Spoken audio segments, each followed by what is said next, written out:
In Mark 2:11, we're going to see the word of God in action. When God speaks, God creates. God makes things happen. Mark 2:11, let's read.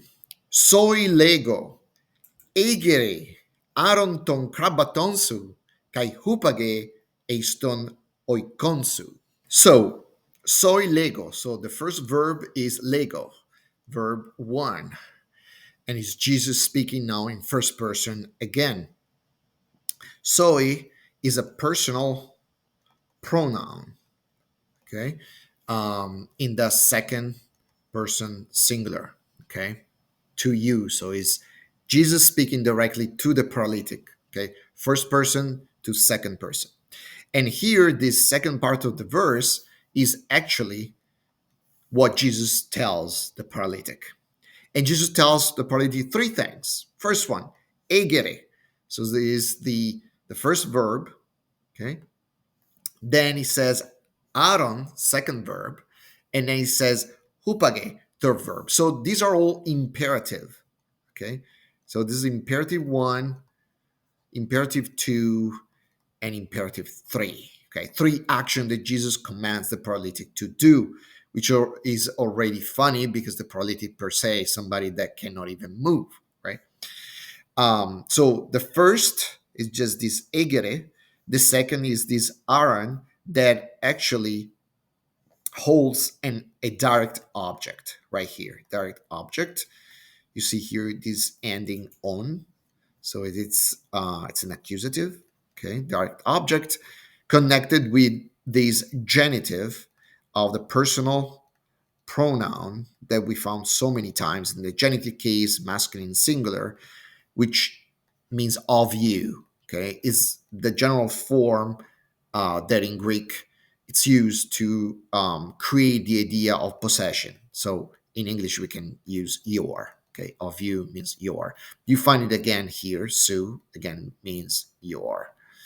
Okay, and then you have the sky, which we know is a conjunction and then you have the third command hupage, and then you have this prepositional phrase eiston oikon, which is introduced by this preposition ace that indicates a movement into, okay, and after ace you need an accusative, which you find it here, accusative singular, and then you have this your, which is referring to the object of the preposition. All right, so the structure of this verse is very simple, so we're ready to translate. Now, lego is a verb that we've seen so many times. It means to say, and in this case is in the indicative present, first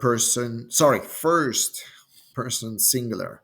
So it means I say. Okay, I say. So it's Jesus talking directly to the paralytic. And so we said is a personal pronoun in the second person singular. In the dative, you see this ending oi is in the dative case, so indicates to whom Jesus is speaking. So to you, I say soy to you. Okay, so um, this is how Jesus introduces his speech. I say to you by my own power, right?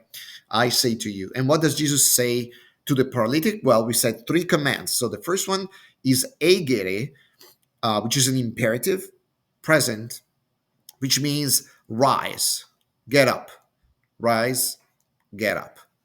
Okay, which is already astonishing, right? Because the paralytic cannot move. We already commented in other passages that this is the verb of the resurrection, right? When Jesus rises from the dead, when the apostles preach the resurrection, they use this verb. This is the verb of the resurrection. So we already commented that this paralytic that is risen, right, and that rises when Jesus commands him to do it, is very symbolical. It has a very deep theological meaning, right? It points to our resurrection. Jesus has the power to resurrect us, right? The paralytic represents us dead in sin. Jesus comes and saves us, okay, and says, rise. All right. The second command is this aron, which is a verb that means to pick up, lift up, pick up. Pick up what? Well, ton krabaton, which is this accusative masculine singular, where ton is the usual definite article. So technically means pick up the mat. Krabaton is the mat, the stretcher on which the paralytic was lying. So the krabaton su, so the mat of you, right? Your mat, your stretcher. So pick up your mat. Kai and hupage, it's another imperative present from the verb hupago. The verb hupago means to go. There's so many different verbs in Greek that convey the same concept of to go. This is one of them. Okay, and of course after it you have this preposition that we said it generally means to, or even better, into. Okay, so go to, go into, and this preposition indicates a movement into a place, and wants the accusative, okay, that you find here, accusative. Okay, this ending on, you see here, ton krabaton, ton oikon, these are accusative, masculine, singular, and this is the house. Okay, indicates the house. Okay, the house. From the root of the verb of the term oikon, you have in English words like economy, right? Economy is how you um, basically manage your house or your possession, right?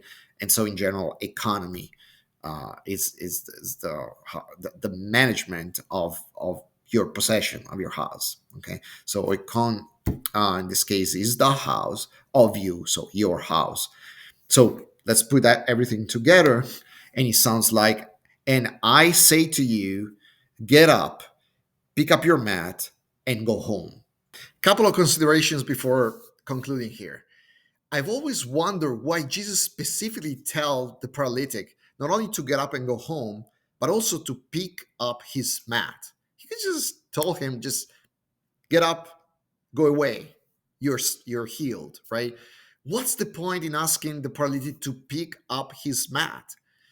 It's there in one of the three commands, so it's very important. So what's the theological implication of that? Well, I'll give you my 2 cents. One is, well, the paralytic was saved, was healed, but Jesus wants us to always be mindful of that salvation, of that healing. Like picking up the mat and bringing it with us reminds us all the time of the great mercy that we receive from God, right? Should be a reminder that before Jesus saved us, we were like that paralytic. The second thing is, these words remind a lot of the same words that Jesus tells his disciples. Whoever wants to follow me, pick up your cross and follow me, right?